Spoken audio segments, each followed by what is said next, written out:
Hello and good morning, and welcome to our webinar focused on BO reporting and the Corporate Transparency Act.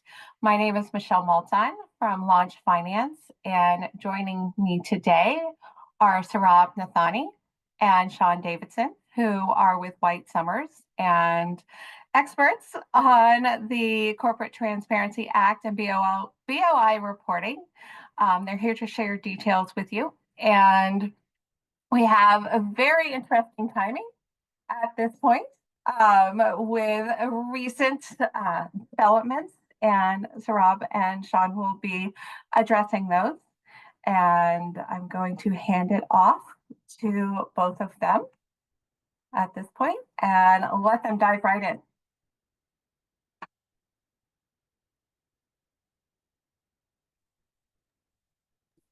My apologies. Thanks a lot, Michelle. Thank you for the introduction. It's wonderful to be here. Thank you for the opportunity, and hello, everyone. I'm Saurabh Nathani. I'm off counsel with White Summers, and I have my colleague Sean Davidson as well. I'm based in Texas. He's based in Portland office. And we're here to talk about the Corporate Transparency Act and the required compliances. Just before diving into the presentation, just a quick recap of what the Corporate Transparency Act is. Essentially, FinCEN 2 years ago came up with this legislation where it enacted the legislation and it put the legislation out there for public comments. And the objective of the FinCEN to put together this legislation was to curb money laundering, to curb things like terror financing and some of those issues which plague businesses internationally. So from that perspective, the CTA was put in place. Public comments were invited. Various changes were made to the original text of the legislation. And eventually what got implemented was the legislation that we see today, which is based on which there are reporting requirements and there are these FinCEN BOI reports. So yeah, that's where we are. Federal law that went into effect Jan 1st, 2024. If you can just go to the first slide, Michelle. Yeah. So there are a few categories of companies and essentially entities that need to file this report. So the second bullet point talks about companies that were formed in the US prior to the calendar year 2024 who need to file the beneficial owners information report. So essentially, the question is, who needs to file this report? Firstly, what is this report? And we'll dive deeper into the what part, and Sean will probably do that. But a very high level overview is that there is this beneficial ownership information requirement, or rather information of each company as to who owns the company and who essentially controls the company. That information is what FinCEN is asking us to provide to them. If you could go to the previous slide, Michelle.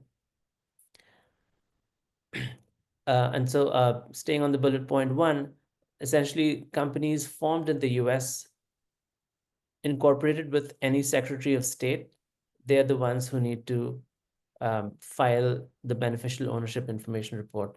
Again, a very high level overview that there are exempt companies, companies that are exempt, but companies that are not exempt, they need to file these reports. There are two or three categories of these companies. One is those companies formed prior to Jan 1st, 2024, and then the next set of companies is the companies that were formed on or after Jan 1st, 2024, up until 31st December 2024. For them, the deadline is 31st of December 2024 is when they have to file the BOI report.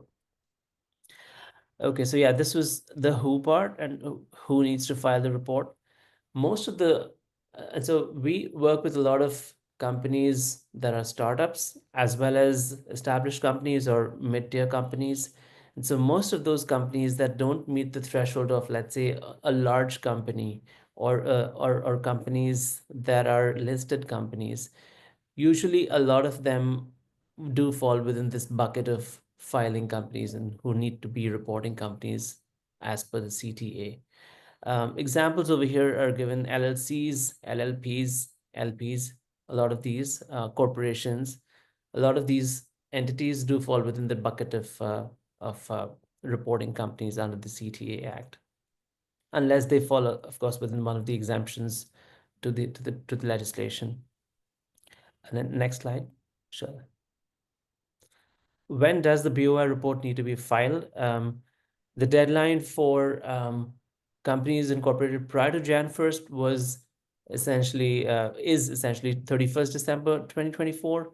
And then those companies that were incorporated on or after Jan 1st, 2024, the deadline is 90 days from the date of their incorporation. And after Jan 31st, it's probably going to be 30 days from the formation or registration. So those are the deadlines for all of these reporting requirements. Reporting obligations apply to all non-exempt entities formed or registered in the US. Now the question was, the question that comes up also is that what about those companies who are non-US companies incorporated overseas, let's say in the UK? And what if they're doing business or registered to do business in a certain Secretary of State in some state or the other? Those companies also would fall within the bucket of reporting companies. And if a foreign company or a non-US company were to do business in the US and has registered within some Secretary of State, those would fall within the reporting company requirement or bucket as well. We could go to the next slide. Who are the beneficial owners? I'll just let Sean take over on this from here onwards. Yeah, thanks, Sar. So yeah, kind of getting into the weeds here of who are beneficial owners. So the definition that FinCEN provides is that a beneficial owner is any individual who directly or indirectly owns or controls at least 25% of the ownership interest of the reporting company. And really what we've kind of gathered, what FinCEN is trying to get at here is not so much kind of a ceremonial ownership stake, but they're looking for actual control. So they kind of get further into the weeds with this substantial control element. And what they're looking for is someone that serves as a senior officer, someone who has authority over the appointment or removal of any senior officer, directly, indirectly has influence making significant decisions for the reporting company. So that is kind of what they're looking for. And these are the individuals that ultimately the government is kind of looking to, as Sarah kind of touched on earlier, as far as a money laundering from that kind of standpoint, we're kind of getting. So you want to hit the next slide for me, Michelle? So what does the BOI report kind of need to include? So from the company standpoint, pretty basic information here. Legal name, street address of the place of business, jurisdiction, tax ID, the beneficial ownership information, and then kind of this extra element at the end if it applies. So if formed on or after January 1st of 2024, then we need the company applicant information. So the beneficial owner information, this is what needs to be provided for each beneficial owner. And this is where we've seen a lot of pushback from US-based businesses, especially with the new injunction that just came out from kind of the constitutional issues that might arise from kind of the intrusiveness from a beneficial owners of businesses that don't exactly want this information shared, but the information that FinCEN as of right now is requiring beneficial owners to share is legal name, date of birth, residential address, ID numbers, and we need US passports, driver's licenses. So again, this is information that is kind of put on the back burner now with this injunction that's come out, but it'll be interesting to see how FinCEN responds. And then lastly, this company application information piece. So the company applicants are these individuals who are directly required to file the document that creates or registers the reporting company. And again, this applies for companies that are formed on or after January 1st of 2024. So that's the only time that this element is going to come into play. Go on to the next slide for me, Michelle. So how is a BOI report submitted? This is pretty simple. The reporting companies, typically from the clients that I've worked with, can simply just go on to FinCEN's website. The platform is fairly intuitive from what I have seen and what I've heard from clients. I know Saurabh himself has filed a couple of these himself, and he's relating that they're fairly simple to navigate. Again, it's pretty much just, it takes, I think, 5 to 10 minutes. You kind of go in there, fill in the information, or you can download the information, then upload it. FinCEN provides a lot of FAQ pages to a lot of questions. They have a whole database of information to kind of work off of questions that might arise for what needs to be filled in and whatnot. I'm going to get the next slide for me, Michelle. So kind of getting into the exemptions. So there are 23 total exemptions from CTA reporting, for BOI reporting requirements. The 4 listed here are kind of the 4 that we find ourselves finding the most with clients. So number 1, large operating companies. So the definition that FinCEN provides here, that large operating companies, it's kind of a 3-pronged test, where a large operating company would be a company that has more than 20 employees, and employees are considered W-2 employees versus owners, partners. So more than 20 employees, a physical office in the United States, and then gross receipts on a previous year's tax return that has to exceed $5 million. So if those 3 elements are met, then a company is considered exempt from CTA reporting for being a large operating company. Second one we see here a lot is management companies of venture capital or private equity funds. If those management entities have filed a Form 8B with the SEC, and then tax exempt entities or certain entities that assist tax exempt entities, and then inactive entities. And then going through the general list, I'll just kind of read off here. These are the 23 total exemptions from CTA reporting. So we have securities reporting issuers, governmental authorities, banks, credit unions, depository institution holding companies, money services businesses, broker or dealers in securities, securities exchange or clearing agencies, other Exchange Act registered entities, investment companies or investment advisors, venture capital fund advisors, insurance companies, state licensed insurance producers, Commodity Exchange Act registered entities, accounting firms, public utilities, financial market utilities, pooled investment vehicles, tax exempt entities, entity assisting a tax exempt entity, large operating companies, subsidiaries of certain exempt entities, which is one we've also run into with clients here. So those subsidiaries of larger operating companies are exempt under the CTA. And then lastly, inactive entities. And a question I've gotten from clients is, if a client is exempt, do they have to file anything with FinCEN to inform them that they are exempt? And the answer to that is no. If a client is exempt, then they are not required to file anything with FinCEN to let them know in any way that they are exempt. If you want to hit the next slide for me, Michelle.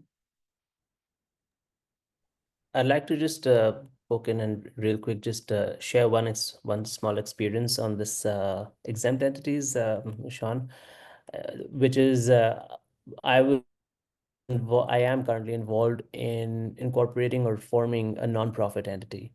Now, nonprofit entity is an exempt category of entity, but Sean, as we determined, unless and until the IRS actually approves the tax exempt status of a nonprofit, it still hasn't gained that nonprofit or nonprofit status.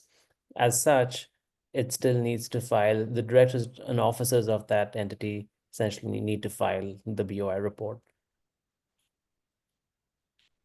So kind of Okay. getting into the penalties here for not filing a BOI report.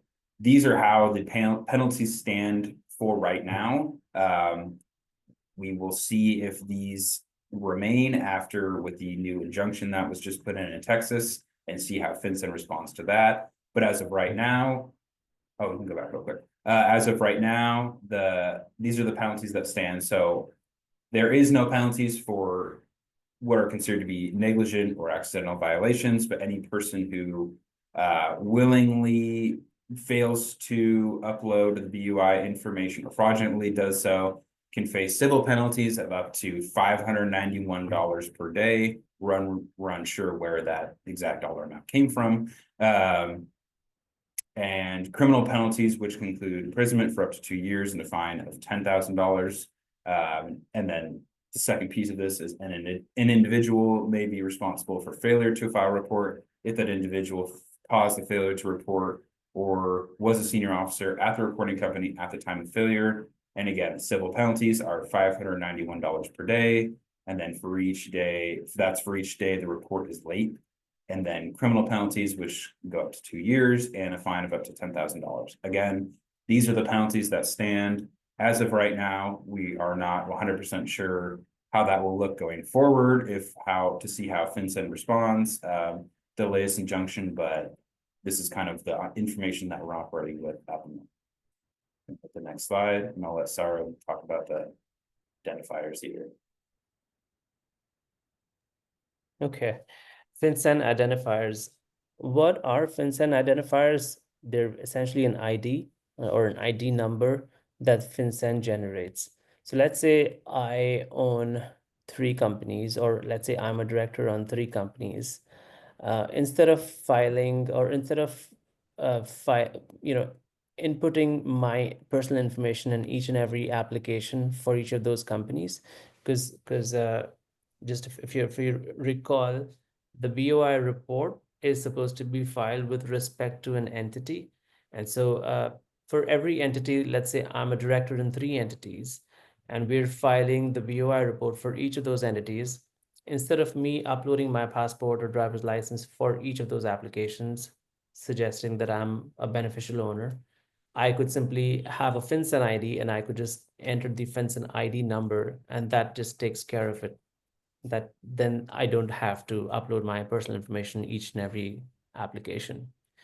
Again, of course, in order to obtain the FinCEN ID, it's obtainable from the FinCEN website, and FinCEN at that point in time, at least, certainly takes your personal information.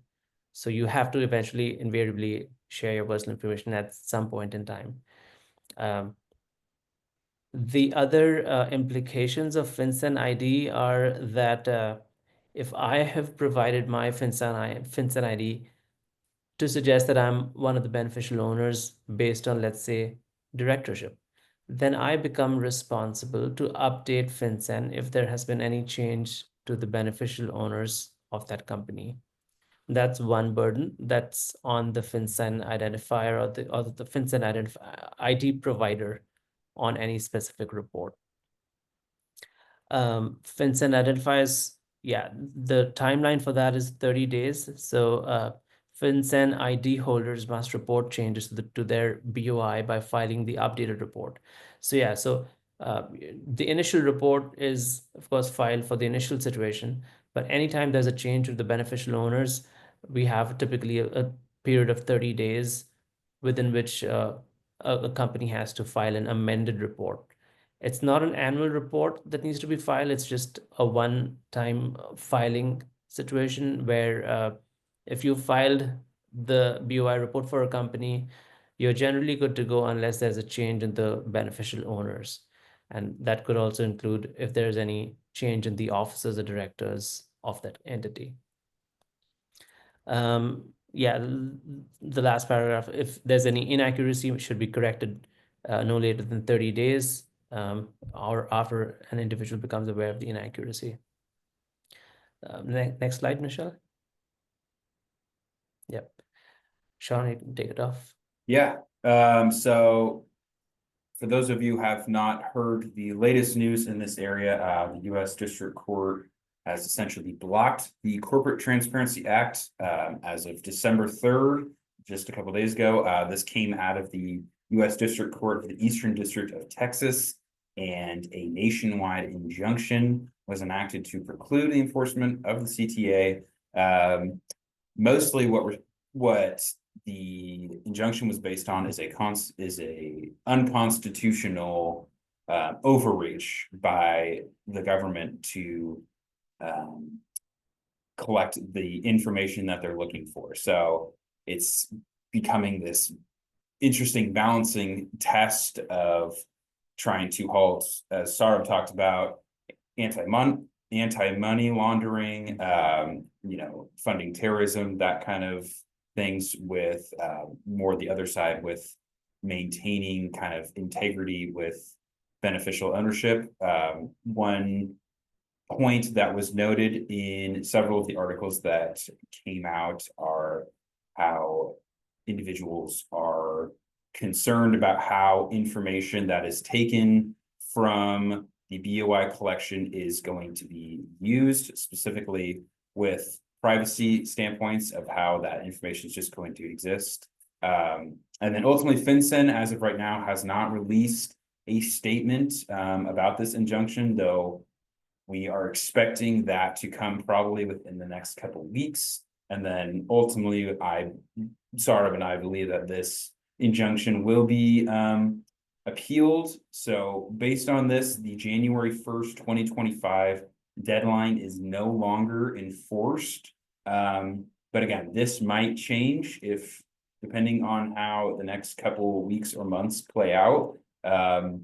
So while the deadline's not there coming up in the next month, this information that we provided is still at large. It's not dead, so it's still important to have kind of this information on deck for if and when the CTA is kind of brought back off the ground, essentially. Right. And just to put a couple of thoughts on that, my one perspective is that FinCEN has been working on the Corporate Transparency Act for close to 2 years. Is that right, Sean? Yeah, I it was fall of 2021. So 2020. over 3 years now. Oh yeah, so that's 3 years. So FinCEN's been kind of working on this for 3 years or so. And it's already faced one other lawsuit in Alabama, I believe, at a state court level. And so in that case law, I believe the situation was that only the petitioner or the company challenging was the one that got favored and was not required to provide or file their BOI report. In this case, of course, it's been a nationwide block as of what we've read. FinCEN having worked on this legislation for 3 years or so, I believe personally that they're not just going to go down without a fight. So it'll be interesting to see how the appeal shapes up and what comes out of the appeal with the circuit court. At this point, we're moving on to the Q&A session. I know that there may be some questions out there, and you have the option to unmute yourself and ask the question live, or if you prefer to put the question in chat. So I'll be monitoring that. So at this time, opening it up to the floor, so to speak, are there any questions out there, any specifics that you would like to have the opportunity to have answered?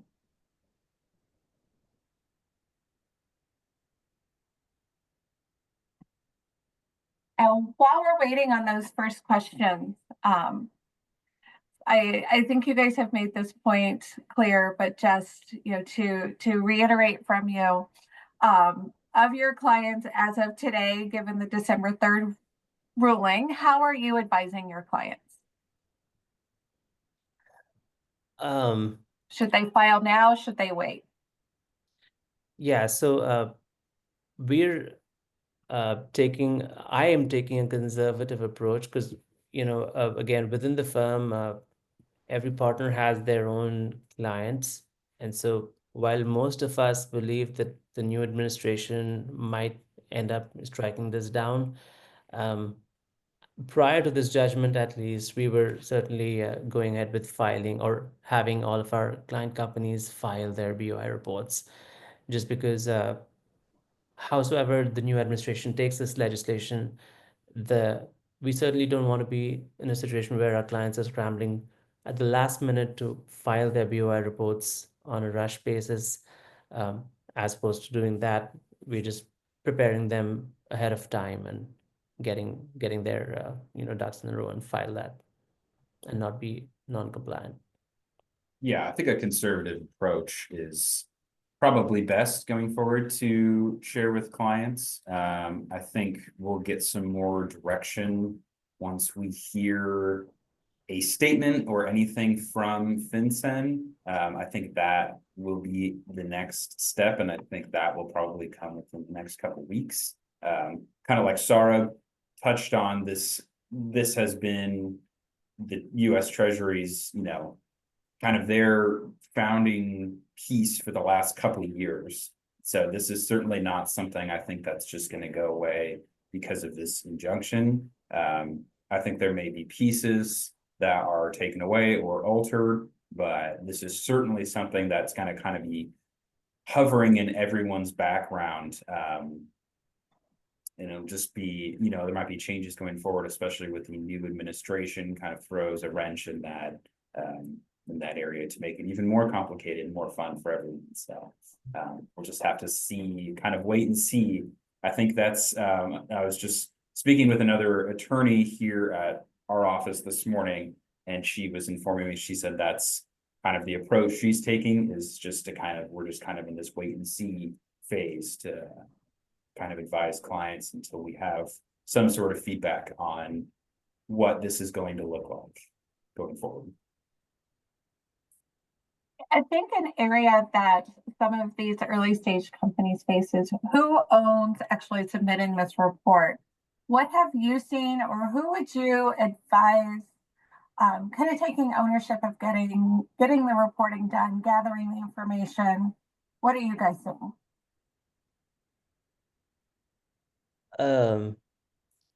So one of the prongs to who the beneficial owners are is merely by ownership of the company. So let's say there are small early stage companies, most likely the founders of the company would be together owning 100% of the company. So in those situations, typically the founders would be the beneficial owners, as opposed to a situation where an entity could be venture backed, where you have investors or VC funds having invested in those entities. In those situations, in those scenarios, the cap table certainly needs to be looked at to see who owns 25% or more shares. And that's just one prong. And the other prong is a non-equity based prong, which is to say that there are directors and officers, whoever has ability to control decisions at the board level has control over the company, and those individuals would be the beneficial owners. Would you Sean, be you saying that, Okay. I'm sorry, would you be saying that like members of the board, certain members of the board? I mean, how do we kind of look at that? Yeah, members of the board have, based on the FAQ of the FinCEN, have been termed as beneficial owners or entity or individuals who have the ability to make decisions on the company. And so those would include the CEO, CFOs, the president, some of those individuals who have the ability to make decisions or make major decisions of the company. I'll just read out off of the definition. It says the CTA provides that substantial control is exercised over a reporting company by an individual if such individual serves as a senior officer, except for a corporate secretary or a treasurer. That's one. And second is directs, determines, or has substantial influence over important decisions made by the reporting company. That's the second one. And then the third one is has authority over the appointment or removal of any senior officer or a majority of the board of directors or similar body.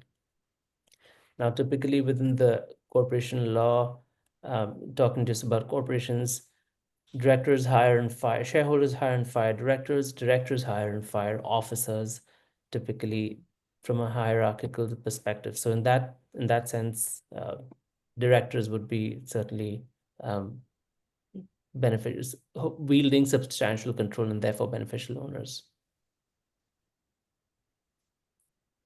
Hi, I have a quick question on whether we should be using the outstanding shares or the fully diluted shares for the reporting, because that's the 25% ownership. Sean, you want to take that one? Sorry, could you repeat that one more time?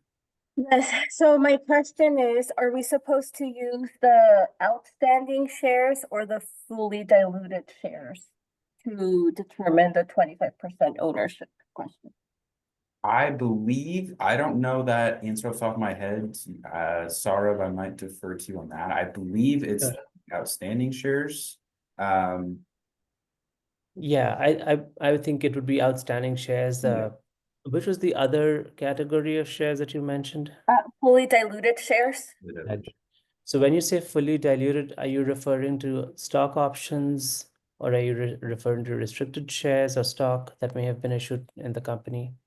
Or warrants, this could also. Yeah, I think anything that would, so basically just to be super exact, in the Carter reports, that you run, you always have your outstanding ownership. And then you Right. have your fully diluted ones, and I think those are diluted because of like warrants or option grants that have been issued but have not been exercised. So I guess that's my question. It would be absolutely the outstanding shares and not on a fully diluted shares. Because Okay.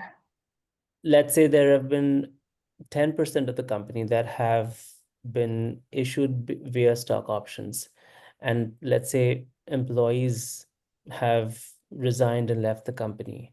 Those 10% shares would, or stock options would, worth equity would come back to the company essentially, and those shares, those options that have not converted into shares aren't actually outstanding shares, and therefore shareholders' legal rights would not be outstanding either.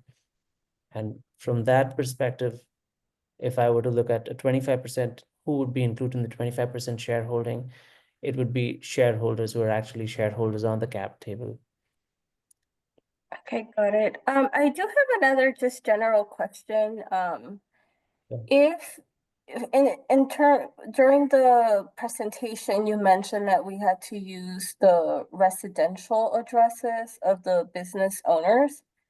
And I wanted to know, can we use, and probably the answer is no, but I just want to double check. Can we use the corporate office address?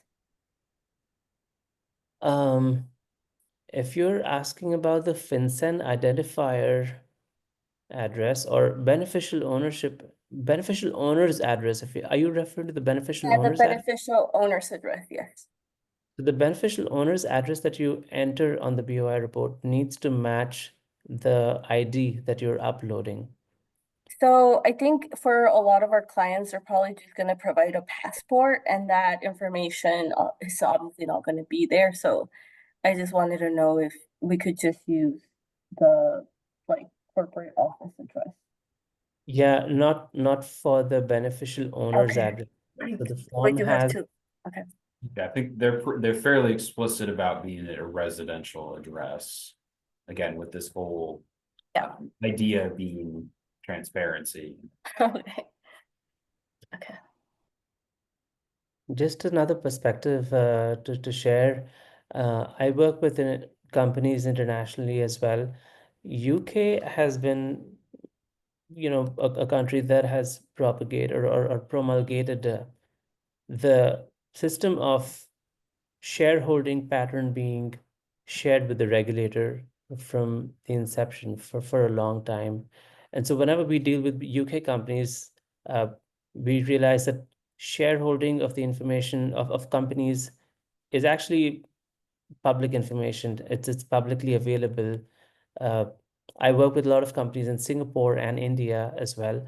Shareholding pattern is something that's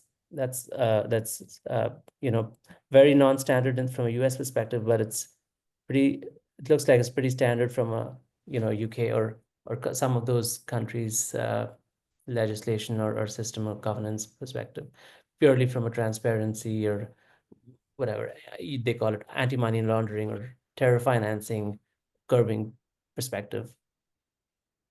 Yeah, so that's just something that I observed. Any other questions? All right, do we have any additional questions? I'll give it a moment. Sure. I just wanted to make sure I understood your recommendation correctly. In terms of the injunction that was put into place. So it sounds like you guys are saying that, you know, that we should be conservative in that we should have all the information ready to file, but technically we don't have to file until a decision is made on whether it's actually needed. Is that correct? Yeah, if you ask me, I have been asking my clients to make sure that they file before December 31st. With this new development, I'm going to just obviously research on this and see if there's anything else out there. But as of today, I'm still going ahead with requesting my clients to go ahead and make this BOI report filing. One way to look at this is to have all of this information prepared and ready to go, and then as and when any updates come up from an appeals perspective, you could take a position that, okay, this appeal is going to go this way, and so take an informed decision and go ahead and make the filing at that point in time. But we just we have limited knowledge on this or information with respect to the appeal. Yeah. But we Okay. do think that the appeal will come up very soon because FinCEN has been working on this for 3 years or so.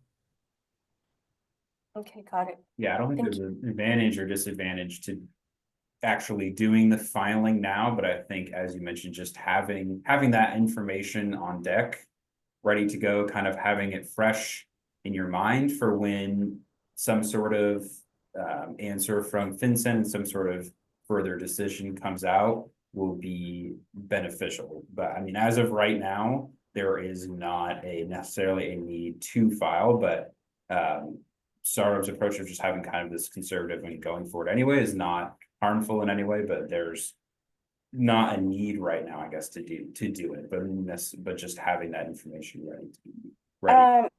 So, and I know this is fairly recent.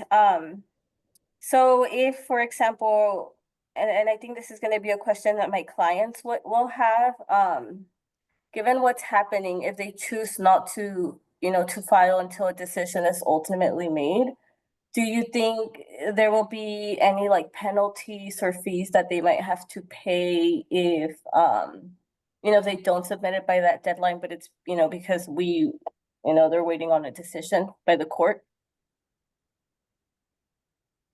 Are you saying if they don't submit it by a new deadline? If they don't submit it by the Jan 1st deadline, do you think they would be penalized given that, you know, it's up in the air right now? No, that Jan 1 deadline's out the window. Oh, okay. Okay, got it. So that's no longer valid. Yeah, Okay, that's no longer, that's off the table, and we're kind of just in this limbo. Okay, perfect. Thank you. That made it super clear. Yeah, so One thing that you could consider for your clients is that let's just say you have 50 clients. There are these registered agent companies, CT Corp or V Corp, all of those. They've actually built up their platforms for you to do mass filings. you could get in touch with one of them and maybe have them send you or email you an Excel file where you or one of your associates could essentially enter the information about companies, and as and when you need to actually pull the trigger, you could just do so within a short span of time. And we could introduce you to some of those registered agent companies. We work with a couple of them. Thank you.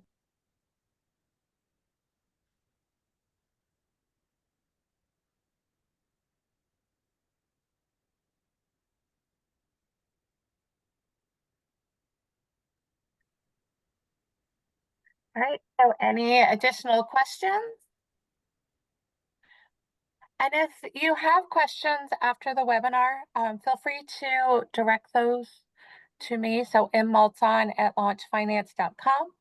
And I will reach out to Sarab and Sean to get those questions answered for you. We'll also do a quick follow-up as well with questions that were addressed during this webinar, as well as links to FinCEN, FAQs, that sort of thing. And in the meantime, I would like to thank Sarab and Sean for the great information today and addressing these latest developments and providing the direction that you guys have and the advice that you have for these early stage companies. So again, Sarab, Sean, thank you very much. And thank you for all of the attendees for giving us your time this morning. Sure, absolutely. Pleasure, Zara. Thank you. Thank you. Yeah. Thank you very much for the opportunity. Thank you. Thanks a lot. Bye-bye. Thank you all and have a great rest of your day. Thank you as well. You as well.